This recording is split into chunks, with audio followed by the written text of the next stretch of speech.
The day Brielle Thornwick decided my family's century-old lake belonged to her precious son was the day she picked a fight with the wrong rancher. 6 a.m. 3 police cruisers screaming up my drive, gravel exploding under their tires like machine gun fire. The smell of diesel exhaust mixing with morning coffee still warm in my hands. And there's this HOA president bitch filming me from her pristine Range Rover, practically salivating as cops surround my porch. She'd called them on me for trespassing on land my great-grandfather homesteaded in 1887. Her Instagram influencer son had been charging strangers $200 to fish my private lake, the same water where my grandmother's ashes rest. Then Mama Karen whipped out forged documents claiming I was illegally blocking community access. But Brielle made one fatal mistake. She had no clue I controlled the budget for every service keeping her perfect little subdivision running. Drop a comment. Have you ever wanted to completely destroy someone who tried to steal from your family? And tell me where you're watching from.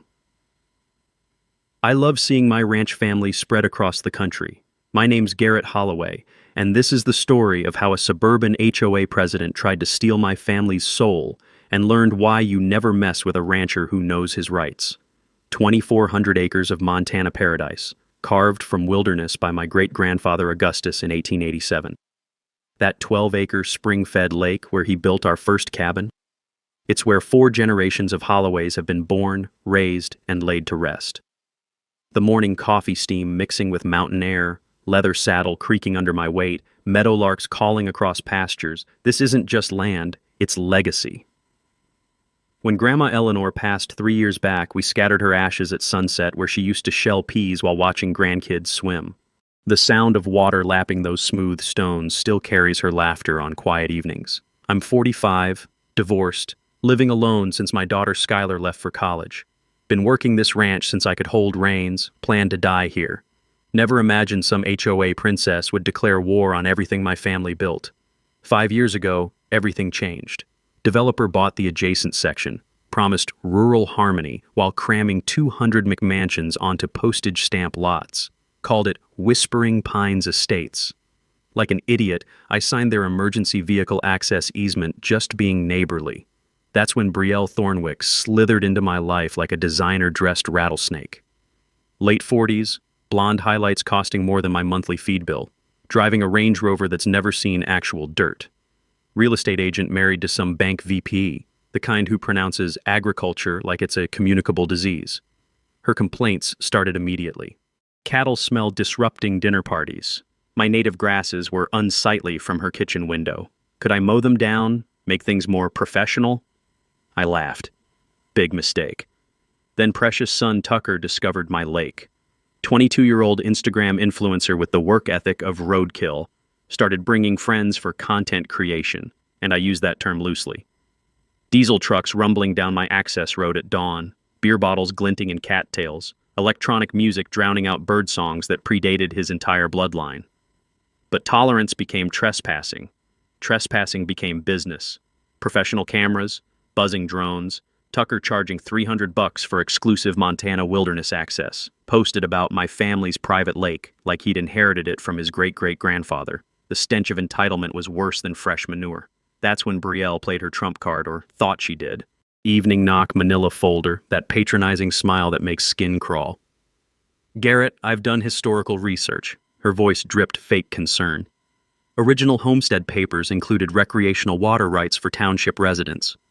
She spread photocopied documents across my kitchen table, pointing at official county clerk stamps with manicured claws.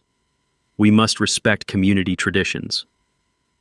I'd read enough legal documents over the years to spot amateur forgery. Her papers referenced Whispering Pines Township cute, except her subdivision didn't exist until 2019. My great-grandfather's homestead predated it by 132 years, but I also remembered my grandfather's advice. When someone shows you fake papers, let them think you're falling for it while you gather evidence of their fraud. I'll need to review these with my attorney, I said, photographing every page. Her smile faltered. Surely that's unnecessary. We're all neighbors here. The coffee in my cup had gone cold. Outside, cattle settled for the night, their lowing carrying across land my ancestors bled to build. I was looking at a woman sitting in my kitchen, surrounded by 4 generations of memories, trying to steal our most sacred place with fabricated documents. But Brielle had made her first critical error. She thought kindness meant weakness. She thought rural meant stupid. She thought some country rancher wouldn't know how to fight back. She was about to learn that Montana ranchers don't just know the land, we know the law. And when someone tries to steal your heritage with forged papers, you don't just defend yourself. You destroy them completely. Brielle didn't waste time turning her fake documents into a weapon. She weaponized the entire county bureaucracy. 2 weeks later, County Inspector Martinez knocked on my door, looking embarrassed as hell. "Sorry, Garrett, got a formal complaint about illegal water access restrictions." Lady called headquarters 3 times demanding immediate action. We walked the property together, Martinez shaking his head. "This is horseshit. Your documentation's perfect, boundaries are clear, no violations anywhere." But he still had to file the official report. "She's creating a paper trail, making this look like an ongoing dispute. Smart, actually. Diabolical, but smart." The real gut punch came next. Brielle organized a community safety meeting at her clubhouse. 15 neighbors showed up, mostly newcomers who'd never stepped foot on actual ranch land. Brielle stood at the front with poster-sized aerial photos, pointing like she was briefing generals for war. "This man's cattle are contaminating our children's watershed," she declared, voice dripping with maternal concern. "His increasingly aggressive behavior toward families using traditional recreational areas suggests serious mental instability. We moved here for peaceful rural living, not to be terrorized by some feudal rancher who thinks he owns the entire valley." The lies burned, but the financial rumors cut deeper. Whispers that inheritance taxes had broken me, that the ranch was failing, that I'd sell to developers within months. In ranch country, suggesting a man can't pay his bills is character assassination. Time to fight back. My grandfather always said the best defense against liars is overwhelming documentation. So I hired the county's top surveyor, Martinez's brother-in-law, for GPS boundary mapping. $800 well spent when those satellite coordinates revealed Brielle's pristine fence encroached 3 feet onto my land for 200 yards. Next came the security cameras. 8 high-definition units with night vision and cloud backup, covering every inch of lake access. The sound of steel posts hitting Montana hardpan with the post hole digger felt like drum beats before battle.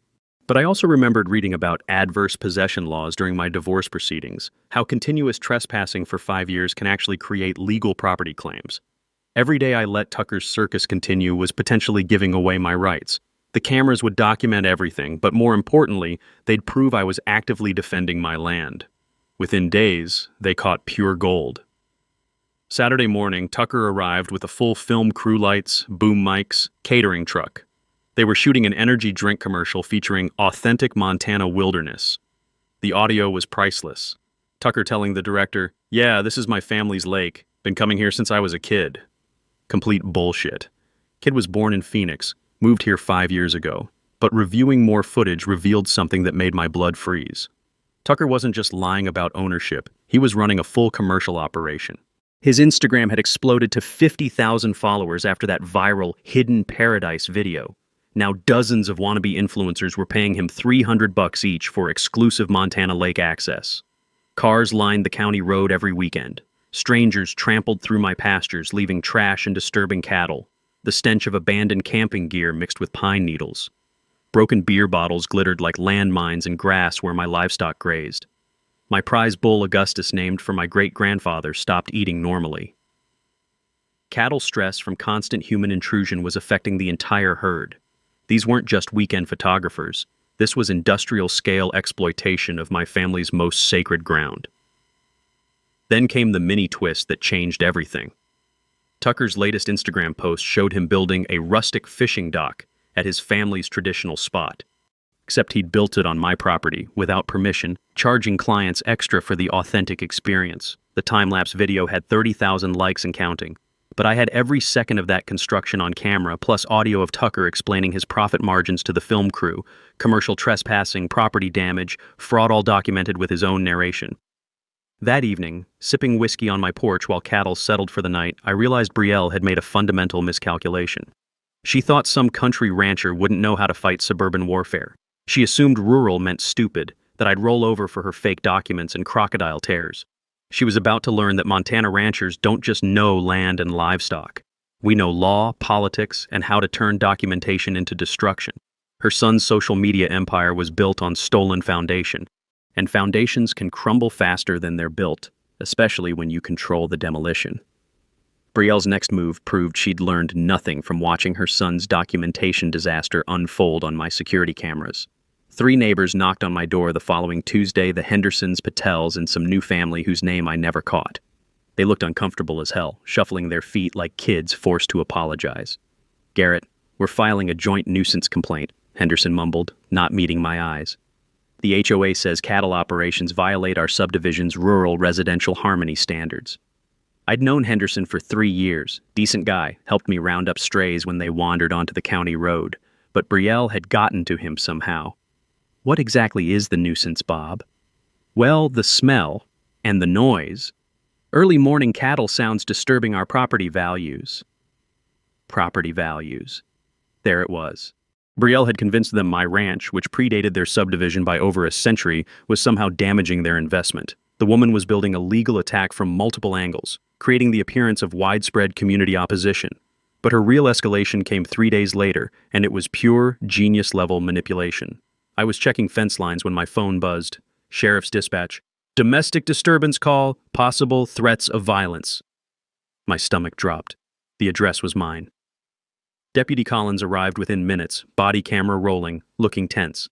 "Garrett, got a call about you threatening a neighbor. Lady says you became aggressive during a property discussion, implied physical violence." "Which lady?" "Brielle Thornwick. Says you told her to stay off your land or else." Made threatening gestures. I almost laughed. Almost. Because Collins was serious. And in today's world, accusations stick even when they're complete fabrications. But I remembered something my attorney had drilled into me during the divorce. Always stay calm with law enforcement. Never get defensive. And if you have evidence, present it professionally. "Deputy, I've got security cameras covering every inch of my property. When exactly did this alleged threat occur?" Collins checked his notes. "Yesterday, approximately 4 p.m., near your eastern fence line." I pulled out my phone, opened the cloud storage app. "Let's take a look." The footage was beautiful. Brielle approaching my fence, me explaining property boundaries while standing 15 feet away, speaking in normal conversational tones. Her screaming at me about rural terrorism and threatening the community. Me walking away without raising my voice or making any gestures remotely resembling threats. Collins watched the whole thing, shaking his head. "Ma'am clearly has issues with the truth," he made notes in his report. "But Garrett, you need to know she's filing for a restraining order. Claims you have a history of aggressive behavior towards subdivision residents." A restraining order. Brilliant, actually. Even if it got dismissed, the mere filing would create legal documentation suggesting I was dangerous, unstable, the aggressor in this situation. Her husband's law firm major conflict of interest she conveniently hadn't disclosed was probably coaching every move. But two could play the documentation game. I'd been reading Montana property law since our first encounter, learning everything about homestead rights, water law, and harassment statutes. Turns out filing false police reports is a felony, carrying up to 2 years in prison. Each false report creates a separate criminal charge. And the patterns of harassment I was documenting could support civil damages including attorney fees and reputation harm. My counterpunch came swift and surgical. First, I filed my own harassment complaint, supported by 47 documented incidents over 6 months. Every trespassing event, every false claim, every attempt to damage my business relationships, all time-stamped with photographic evidence. Then I hired McKenzie & Associates, the best water rights attorneys in the state. Cost me $5,000 up front, but they confirmed what I'd suspected. My 1887 homestead patent included absolute water rights under federal prior appropriation doctrine. No HOA, no county, no state agency could override those rights without constitutional due process and just compensation. The insurance gambit was Brielle's next masterpiece of manipulation. My liability carrier called Thursday morning. "Mr. Holloway, we've received a claim regarding your property creating an attractive nuisance. The HOA is demanding you pay for additional security patrols around their subdivision, plus they want a community access easement to your lake. They're threatening a lawsuit unless you comply." Attractive nuisance. Legal term meaning your property draws people into dangerous situations, like a swimming pool might attract children who could drown. Except my lake was surrounded by no trespassing signs and security cameras. Hardly an invitation to the public. The insurance company initially sided with Brielle. Lawsuit avoidance was their priority, not my rights. They threatened rate increases unless I resolved the community concerns amicably. But here's what they didn't know. Those security cameras had captured something extraordinary. Tucker's latest Instagram post, bragging about earning $47,000 in 3 months from exclusive lake access fees.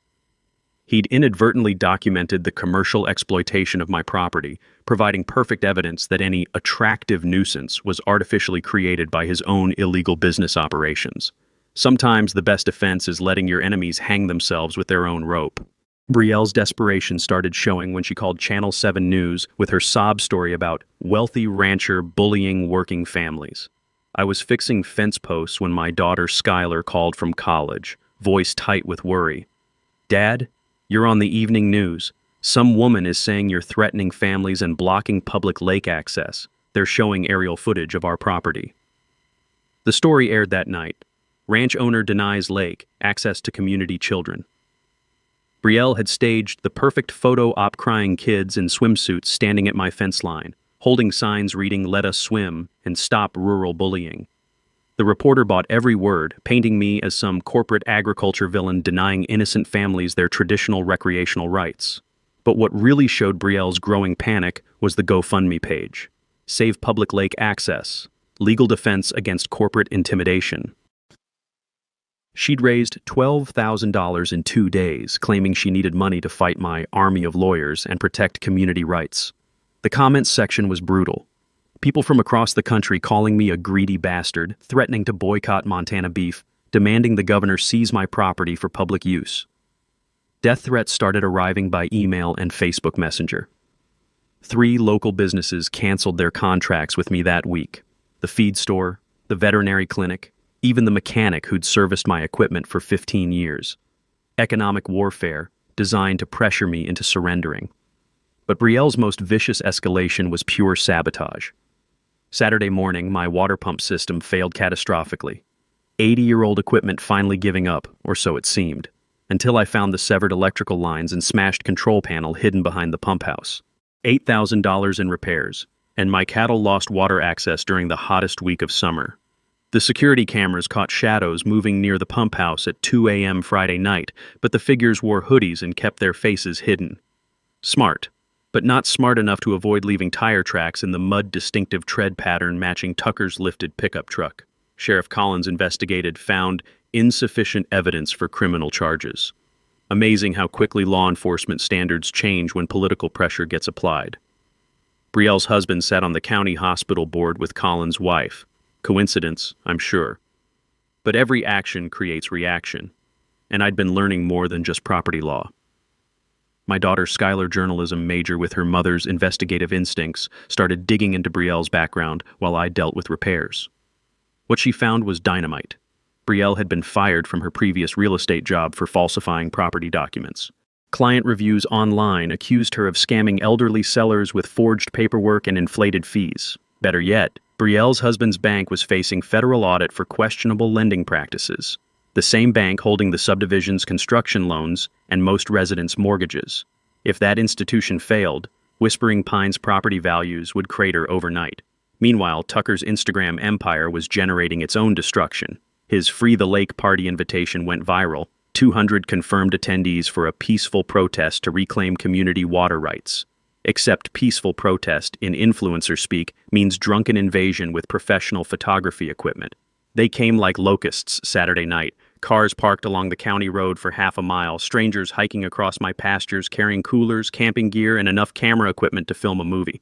The smell of marijuana smoke mixed with barbecue charcoal as they set up on my lake shore like conquering armies. The party lasted until 3 a.m. Fireworks launched over water where my grandmother's ashes rested. Electronic music drowning out night sounds that had echoed unchanged for generations. When sunrise revealed the damage, I wanted to vomit. Trampled fence lines, scattered cattle, and a grass fire started by Roman candles that consumed 40 acres of prime pasture.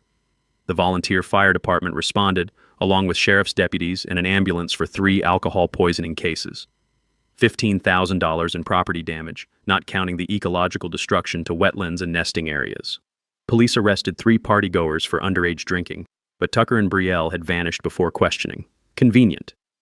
But while documenting fire damage the next morning, I noticed something that changed everything. The county emergency services bill was addressed to my ranch, not the subdivision. Every police call, every fire response, every ambulance run to Whispering Pines was being billed to my property address. I started pulling old records, and the pattern was crystal clear. For 5 years, every emergency service call to harass me had been funded by my own tax payments. Brielle had been using my money to wage war against me. But that discovery led to something even bigger. In my grandfather's old filing cabinet, buried under decades of farm equipment receipts, I found a folder marked County Service District, 1962. Inside were documents that would flip this entire battle on its head. Documents proving I held legal authority. Brielle never suspected existed. Documents that would let me destroy her perfect suburban kingdom with a single phone call. That manila folder in my grandfather's filing cabinet contained the nuclear option I never knew I possessed. The documents were yellowed with age, stamped with official seals from 1962. Rural Service District Formation, Cedar Ridge County. My hands actually trembled reading the legal language, because buried in bureaucratic jargon was the key to everything. Back in the 60s, Montana created special districts to provide municipal services to scattered rural properties. My grandfather's ranch, being the largest landholding in the area, was designated as the anchor parcel for the entire region's emergency services, road maintenance, and utilities coordination. But here's the kicker.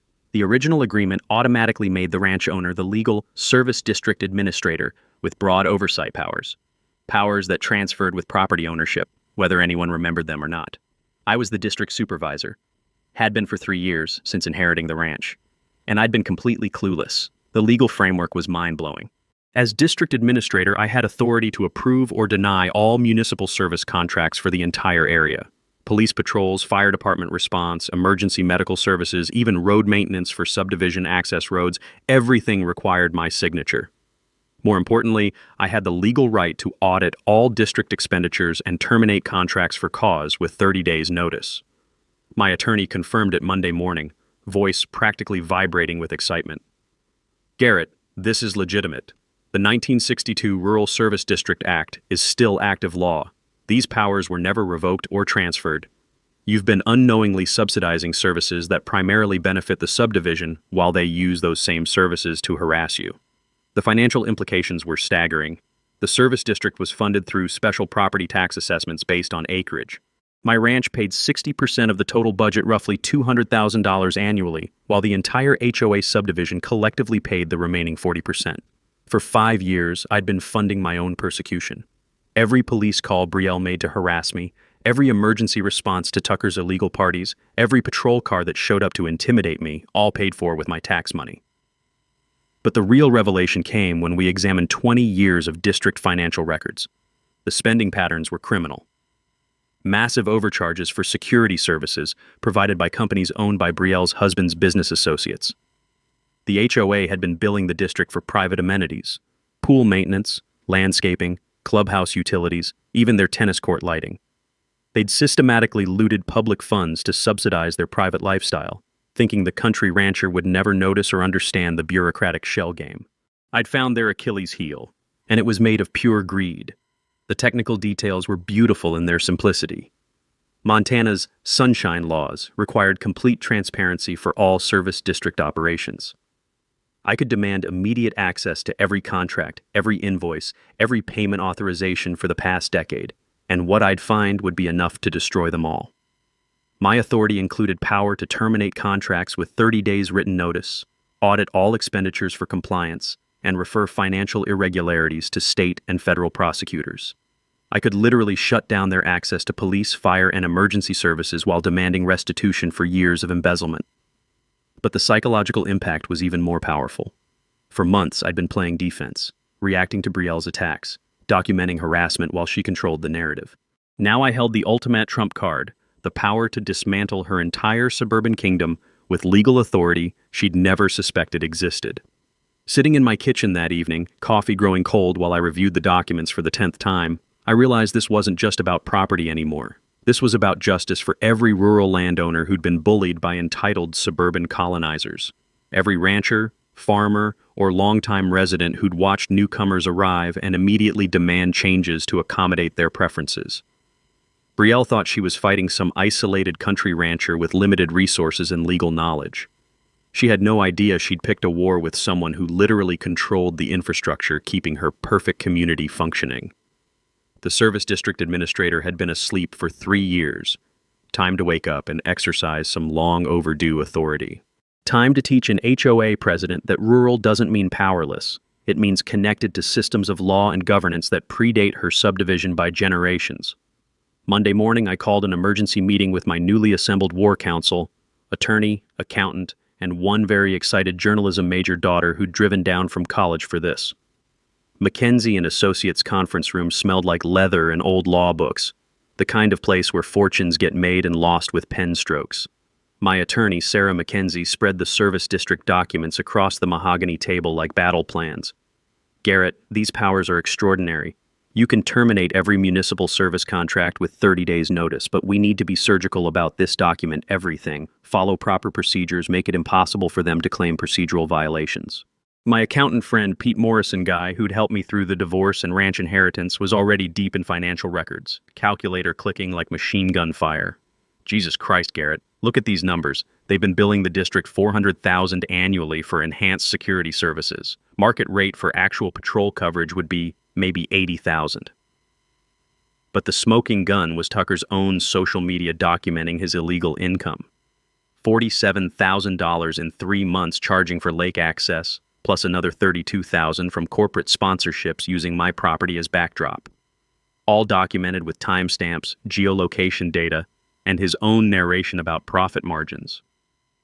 Skylar had her laptop open, monitoring social media chatter and mapping Brielle's network. Dad, it gets better.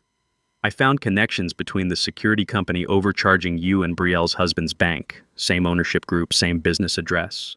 They've been running a kickback scheme through municipal contracts. The strategy emerged over strong coffee and Montana determination. 3 phases, each designed to apply maximum pressure while maintaining legal high ground. Phase 1, formal notification. I'd exercise my authority as district administrator to demand immediate audit of all financial records, notify all parties of pending contract reviews, and establish my legal standing before taking action. Phase 2, systematic service termination. Non-essential services would be cut first. The expensive security patrols, emergency landscaping services, special event coordination. Let them feel the financial pressure while maintaining essential safety services. Phase 3, public confrontation at the scheduled HOA meeting with full media documentation of the corruption evidence. Maximum embarrassment, maximum legal exposure, maximum community impact. Sarah explained the sunshine laws that would protect us. Every service district meeting must be open to public, all financial records accessible under Freedom of Information Act. Montana's transparency requirements are some of the strongest in the nation. They can't hide behind closed doors once you start demanding answers. But I also remembered reading about civil forfeiture laws during my research. Property and assets used in commission of crimes can be seized by authorities. If we could prove Tucker's truck was used to transport equipment for trespassing operations, or that Brielle's house was purchased with embezzled funds, we might recover damages beyond simple restitution. The timeline was critical. Tucker's biggest Instagram event was scheduled for 3 weeks out, some wilderness challenge, sponsored by energy drink companies, expecting 500 participants at his lake. Perfect opportunity to document massive commercial trespassing while demonstrating the need for immediate action. Pete would complete forensic audit of 10 years' worth of service district spending, identifying every questionable transaction. Sarah would prepare civil lawsuits for fraud, defamation, and conversion while filing criminal referrals with state and federal prosecutors. Skylar would coordinate with that investigative journalist interested in HOA abuse stories, timing media coverage for maximum impact. But we also needed allies. Montana politics runs on relationships, and Brielle's husband's bank connections meant we needed support from people with real influence. The breakthrough came from unexpected quarters. My neighbor Chuck Morrison, Pete's cousin, whose family had ranched here since the 1920s, mentioned that County Commissioner Janet Torres was looking for re-election issues that would resonate with rural voters. Janet's been getting pressure from developers wanting to change agricultural zoning, Chuck explained. She'd love to have a high-profile case proving she stands with longtime families against suburban manipulation. Environmental groups were another natural ally. The Montana Wilderness Society had been monitoring social media damage to pristine ecosystems, documenting how Instagram tourism was destroying fragile habitats. My lake's commercialization fit their narrative perfectly. Even some subdivision residents were growing tired of Brielle's drama. 3 families had approached Chuck privately, complaining about emergency assessments and questioning HOA financial management. They'd support transparency and accountability, especially if it reduced their fees. The psychological preparation was crucial too. This wasn't just about winning anymore, it was about setting precedent for rural property rights across the state. Every rancher, farmer, and longtime resident facing similar pressure would be watching how this played out. As we wrapped up the meeting, Sarah handed me a thick folder of legal documents. "Garrett, you're about to become very famous. This case will be studied in law schools. Make sure you're ready for that level of scrutiny." Walking out to my truck, breathing mountain air that carried scents of pine and possibility, I realized something fundamental had shifted. For months, I'd been reacting, defending, documenting harassment while Brielle controlled the narrative. Now I held the weapons. Time to go on offense. My opening gambit arrived via certified mail on Tuesday morning. A formal letter to the HOA board announcing my authority as Rural Service District Administrator and demanding immediate financial audit of all municipal contracts. The letter was surgical in its precision. Effective immediately, all service district expenditures require administrator approval. Any unauthorized use of public funds for private subdivision amenities constitutes embezzlement under Montana Criminal Code Section 45-6-316. You have 30 days to provide complete financial records or face service termination proceedings. I copied the county commissioners, state attorney general, local media, and the FBI's white-collar crime division. Overkill? Maybe, but I wanted everyone watching when the dominoes started falling. Brielle's panic response was immediate and spectacular. Within hours, she'd called an emergency HOA meeting for that evening. The email to residents was pure hysteria. Urgent. Rancher threatens community safety. Emergency action required. She claimed I was making terrorist threats against their basic services, endangering children and elderly residents through rural extremism. But her real desperation showed when she contacted the governor's office. According to my source in county administration, Martinez's wife worked there. Brielle had actually tried to file a domestic terrorism report, claiming I was using infrastructure control to threaten community survival. The governor's staff apparently laughed her out of the building. Meanwhile, she hired Pinnacle Crisis Management, a Seattle PR firm specializing in reputation damage control. Cost the HOA $37,000 for a 2-week engagement, paid from community funds without board approval. Just added embezzlement to her growing list of crimes. The smear campaign launched immediately. Fake social media accounts popped up across platforms, posting negative reviews of my ranch, claiming I mistreated animals, polluted waterways, and threatened neighbors. Anonymous tips flooded state agencies, IRS, EPA, animal control, building inspectors, all alleging various violations that would require expensive investigations to disprove. Tucker escalated his own game, posting a tearful video claiming I'd threatened him with violence. "This crazy rancher said he'd make me disappear if I didn't stop using the community lake," he sobbed, designer tears rolling down his face. "I'm scared for my safety, scared for my family." Complete fabrication, but the video went viral. Death threats started arriving by the dozen, people calling me a psychopath, demanding authorities arrest me before I snapped completely. The algorithm loves controversy, and Tucker was feeding it exactly what it craved. But while they manufactured drama online, I was building my case systematically. My attorney had filed preliminary injunctions against further harassment, supported by 47 documented false reports. Each fabricated complaint created separate criminal charges under Montana law filing. False police reports carries up to 2 years prison time, and the pattern we documented suggested organized conspiracy. Pete's forensic audit was revealing criminal activity spanning years. The security company billing $400,000 annually was owned by Brielle's brother-in-law, providing services that existed mostly on paper. Actual patrol hours logged were less than 20% of billed time. They'd been stealing $300,000 yearly from public funds. The subdivision's landscaping, pool maintenance, and clubhouse utilities had all been fraudulently charged to the service district. Even their tennis court lighting upgrade was billed as emergency road illumination. Creative accounting that would make Bernie Madoff proud. But Brielle's most desperate move was pure sabotage designed to create emergency justification for her actions. Thursday night, someone cut my fence lines in 3 locations, allowing cattle to wander onto county roads during rush hour traffic. The sabotage was carefully planned cuts made where security cameras couldn't see, timed to create maximum chaos and danger. My phone started buzzing at 6 a.m. with frantic calls. 40 head of cattle scattered across Highway 93, causing traffic delays and near accidents. Sheriff's deputies, highway patrol, and emergency services scrambling to contain the situation. $12,000 in emergency roundup costs, plus liability exposure for any accidents. Anonymous call to dispatch claimed I'd deliberately released dangerous animals in retaliation for community opposition to my terrorist demands. Perfect narrative to support Brielle's claims about my mental instability. But my security upgrade included motion sensors along fence lines and infrared cameras at blind spots. We caught everything: Tucker's lifted pickup truck, 3 figures in hoodies, the deliberate sabotage of fence posts designed to fail under pressure. Better yet, audio recordings captured their conversation. "Make it look like the crazy rancher lost his shit," one voice said. "Brielle wants this to look like he's dangerous." Sheriff Collins finally had undeniable evidence of criminal conspiracy. Tucker's friends were arrested within hours, charged with criminal mischief, reckless endangerment, and conspiracy to commit property damage. Tucker avoided arrest by claiming he wasn't present, but his truck's GPS data told a different story.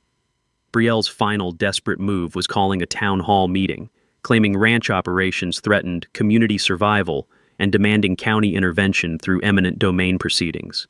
She had no idea she was walking into her own public execution. The criminal charges against Tucker's fence-cutting crew triggered a community revolt that Brielle never saw coming. 3 subdivision kids arrested for felony property damage, facing up to 5 years in state prison. Their parents, decent people who'd been manipulated by Brielle's lies, suddenly realized their children had been recruited for criminal conspiracy by the HOA president they'd trusted. But Brielle's response revealed just how deep her corruption ran. She hired criminal defense attorney Marcus Webb, charging his $60,000 retainer directly to HOA funds without board approval. When residents questioned the expenditure at Thursday's emergency meeting, she claimed community money was appropriate for defending residents against rural aggression. The backlash was swift and brutal. Homeowners started demanding financial transparency, questioning years of inflated assessments and mysterious security upgrades. 3 board members resigned rather than face liability for Brielle's unauthorized spending. Property values dropped 15% in 2 weeks as word spread about ongoing legal battles. Meanwhile, my documentation was revealing criminal enterprise spanning years. Pete's forensic audit uncovered shell companies, kickback schemes, and systematic theft that would make organized crime proud. The security firm billing $400,000 annually was owned by Brielle's husband's business partners, providing services that existed mostly on paper. They'd stolen nearly $2 million over 5 years. But the media war was heating up, and Schuyler's investigative journalism connections were paying dividends. Channel 7's follow-up story included interviews with 3 families who'd been pressured to sign false complaints against me. Elderly residents revealed Brielle had threatened foreclosure proceedings through her husband's bank if they didn't support her community safety initiatives. The reporter had also discovered Tucker's tax evasion. IRS documentation showed he'd earned over $200,000 from illegal lake access fees while reporting income of $37,000 on his tax returns. Federal charges were pending for tax fraud and unreported commercial activity. Tucker's Instagram empire was collapsing under scrutiny. Sponsors dropped him after learning about trespassing and fraud allegations. His follower count plummeted as people realized his family lake content was built on stolen property. Even his energy drink partnership canceled their Wilderness Challenge event. But Brielle's most desperate move proved she'd completely lost touch with reality. She approached me privately Saturday evening, finding me repairing fence damage from her sabotage operation. The smell of fierce sweat was overwhelming as she walked across my pasture in designer heels, stumbling on uneven ground like a fish out of water. "Garrett, we need to talk," she said, voice shaking. "This has gotten out of hand." I kept working, letting my body camera record everything. "What's to discuss, Brielle?" "I can make this all go away. $50,000 cash if you drop the legal action and let Tucker keep using the lake occasionally, just for personal stuff, no more commercial activity. Bribery, on camera, with audio." She'd just handed me a federal felony conviction. "You're offering to pay me with money you stole from my tax payments?" Her composure cracked completely. "Look, maybe Tucker got carried away with the business thing, but boys will be boys. And yes, there might have been some accounting irregularities with the service district, but nothing malicious, just misunderstandings." Misunderstandings. $2 million in theft was a misunderstanding. "I'll resign from the HOA board," she continued. desperation making her voice shrill. "We'll sell the house. Move away. Never bother you again. Just please don't destroy our lives over some stupid lake." Some stupid lake. Where 4 generations of my family were buried, where my grandmother's ashes rested, where my great-grandfather had built our first home with his own hands. She still didn't understand what she'd tried to steal. But her attempt at negotiation revealed something crucial. She knew the federal investigation was closing in. Her husband's bank was facing criminal charges for loan fraud and money laundering. The house they'd bought with stolen money would be seized through civil forfeiture proceedings. Their perfect suburban life was crashing down around them. The service termination notices I'd issued were creating exactly the pressure I'd hoped for. Police patrols for the subdivision now cost market rate $180,000 annually instead of the $30,000 they'd been paying. Emergency services required prepayment or private insurance. Road maintenance became HOA responsibility at $85,000 yearly. The emergency assessment notices hit mailboxes Monday morning, $3,200 per household to cover actual service costs. Most residents couldn't afford the sudden increase, creating a financial crisis that threatened the entire community's survival. Tuesday's emergency HOA meeting was standing room only, angry homeowners demanding answers about years of financial mismanagement. Several residents announced intentions to sue Brielle personally for recovery of stolen funds. Others were exploring legal options to dissolve the HOA entirely rather than face bankruptcy from her corruption. But the perfect venue for final confrontation was already scheduled. County Commissioner's public hearing on Service District Management Thursday at 2 p.m. All parties required to present evidence and testimony with full media access and public record documentation. Time to end this war once and for all. Thursday afternoon, the Cedar Ridge County Commissioner's meeting room was packed beyond fire code capacity. Local TV crews, newspaper reporters, and live stream cameras turned the normally sleepy government chamber into a media circus. The smell of nervous sweat mixed with old coffee and leather-bound law books created an atmosphere thick with anticipation. I sat at the front table with Sarah McKenzie, our evidence organized in color-coded binders thick enough to stop bullets. Across the aisle, Brielle huddled with her expensive legal team 3 attorneys from Billings who'd driven down for what they thought would be routine damage control. The gallery was split like a wedding gone wrong.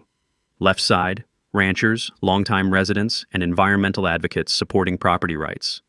Right side, subdivision residents, most looking confused and angry about emergency assessments they couldn't afford. In the back, Skylar live-streamed everything for her journalism project. Commissioner Janet Torres called the hearing to order, her voice cutting through the murmur. "We're here to address allegations regarding Rural Service District Financial Management and Administrative Authority. Mr. Holloway, as the complainant, you have the floor." I stood slowly, feeling the weight of 4 generations watching from beyond. "Commissioners, what I'm about to present represents the largest municipal fraud case in Cedar Ridge County history.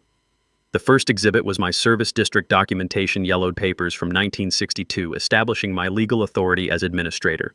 For 3 years, I unknowingly held budget oversight powers for every municipal service in this region, powers that Mrs. Thornwick exploited to steal nearly $2 million in public funds." Brielle's lead attorney tried to interrupt. "Objection, Your Honor. This isn't a trial, Counselor," Torres snapped. "Mr. Holloway has the floor." I opened the financial analysis, numbers that told the story better than words. My ranch pays 60% of this district's budget, roughly $200,000 annually. Those funds were systematically diverted to subsidize private subdivision amenities through fraudulent contracts. The exhibits mounted like evidence at a war crimes tribunal. Security contracts billing $400,000 for services worth $80,000. Landscaping charges for private HOA property billed as emergency road maintenance. Pool chemicals and tennis court lighting charged as public safety infrastructure. But the real bombshell was Tucker's social media evidence. Mrs. Thornwick's son documented his own crimes, earning over $200,000 selling access to my private property while evading federal taxes. Every Instagram post, every commercial transaction, every sponsored event was theft of my family's heritage. The audio recordings played through the chamber's sound system with crystal clarity, Tucker bragging about profit margins to his film crew. Brielle coaching false statements for police reports. The fence-cutting conspiracy captured an infrared video with their own voices providing narration. "Your Honor," I said, my voice carrying across the silent room, "they didn't just steal my land, they stole my family's legacy and sold it back to strangers for Instagram content." The mic drop moment came when I revealed the bribery attempt. Brielle's recorded offer to pay $50,000 for my silence played through speakers, her admission of accounting irregularities echoing off chamber walls. The sound of her designer heels stumbling across my pasture, the desperation in her voice as she realized her suburban kingdom was crumbling. Commissioner Torres leaned forward, her expression granite hard. "Mrs. Thornwick, do you wish to respond to these allegations?" Brielle's attorney whispered frantically in her ear, but she pushed him away and stood. Her voice trembled like autumn leaves. "These are all misunderstandings, accounting errors, maybe some miscommunication about service boundaries. We never intended—" "Mrs. Thornwick," Torres interrupted. "We've just heard recordings of you offering bribes and admitting to financial irregularities. This goes far beyond miscommunication." The community testimony was devastating. Chuck Morrison described similar harassment attempts on neighboring ranches. 3 elderly subdivision residents testified about pressure tactics and foreclosure threats. Environmental scientist Dr. Rebecca Martinez documented ecological damage from commercial lake exploitation, showing before and after photos that made people gasp. But the most powerful moment came from an unexpected source. Margaret Henderson, the neighbor who'd been forced to sign false complaints, stood with tears streaming down her face. "We trusted her," Margaret said, voice breaking. "Brielle said Garrett was dangerous, that our property values would collapse if we didn't act. She threatened foreclosure through her husband's bank if we didn't support her. We were terrified." The commissioners voted unanimously on every motion. Terminate all HOA service contracts pending investigation, refer financial irregularities to state and federal prosecutors, support my authority as district administrator, and commend my efforts in exposing municipal corruption. Sheriff Collins announced criminal investigations into embezzlement, conspiracy, tax evasion, and filing false reports. The FBI's white-collar crime unit was taking over financial aspects. Tucker faced federal charges for tax fraud and commercial trespassing. As media swarmed the exits, Brielle tried to escape through a side door, but faced angry subdivision residents demanding answers about their emergency assessments. Her perfect suburban facade had crumbled in 2 hours of documented truth. The headline in Friday's paper said it all. HOA president arrested in massive fraud scheme, rural service district corruption exposed. 6 months later, justice tasted like morning coffee on my porch, watching sunrise paint the lake where my family's legacy would never again be threatened. Brielle got 18 months in federal prison and $400,000 in restitution. Tucker received community service, 5 years probation, and a lifetime ban from monetizing social media content. His 3 fence-cutting accomplices served 6 months county jail, plus restitution for property damage. The civil lawsuit settlement was even sweeter, $500,000 in damages, plus seizure of Tucker's truck and camera equipment used in trespassing operations. Brielle's house sale proceeds went into escrow, and her husband's bank collapsed under federal investigation, taking their remaining assets with it. But money wasn't the real victory. The real victory was justice. The new HOA leadership publicly apologized at a packed community meeting, establishing the Holloway Accord formal recognition of historic ranch operations and permanent protection against future interference. They replaced Brielle's cronies with decent people who understood that rural communities work through cooperation, not colonization. Tucker's lake access was permanently banned by court order, with violations carrying automatic felony charges. Commercial activity on my property became a federal crime punishable by up to 10 years imprisonment. The ecosystem started recovering immediately. Waterfowl returned. Invasive weeds planted by Instagram tourists began dying off, and the natural balance my great-grandfather had protected was restored. I established the Rural Heritage Protection Fund with recovered money, providing legal assistance to landowners facing similar HOA abuse. Within 6 months, we'd helped 47 families across Montana defend their property rights against suburban colonizers. The fund grew to over $2 million as donations poured in from ranchers, farmers, and rural residents nationwide who'd survived their own battles with entitled developers. The scholarship program for agricultural students became my personal pride. 12 kids from ranch families received full college funding in the first year, with priority given to those studying land management, environmental science, and agricultural law. Skylar changed her major to investigative journalism, inspired by our fight and determined to expose rural injustice wherever she found it. But the broader impact exceeded everything I'd hoped for. Montana's legislature passed the Rural Property Rights Protection Act, strengthening oversight of service districts and requiring transparency in municipal contracting. HOA financial abuse became a felony with mandatory minimum sentences. The law was nicknamed the Brielle Bill, in honor of our case. National property rights organizations used our documentation as educational material, teaching rural landowners to research their legal authorities and defend against harassment. The story appeared in legal textbooks, agricultural journals, and documentary films about land rights in America. A year later, we hosted the first annual Rural Heritage Days Festival, drawing 5,000 visitors to celebrate agriculture, conservation, and community cooperation. The event showcased sustainable ranching, environmental protection, and the economic benefits of working with longtime residents instead of against them. Tucker's former Instagram followers now learned about responsible land stewardship, wildlife conservation, and the real work required to maintain Montana's beauty. The lake became an educational site where university students studied ecosystem restoration and sustainable recreation management. Local businesses that had boycotted me during Brielle's campaign returned with apologies and renewed contracts. The feed store manager admitted he'd been pressured by threats to his bank loan, held by Brielle's husband's institution. Economic terrorism. But we'd survived and thrived.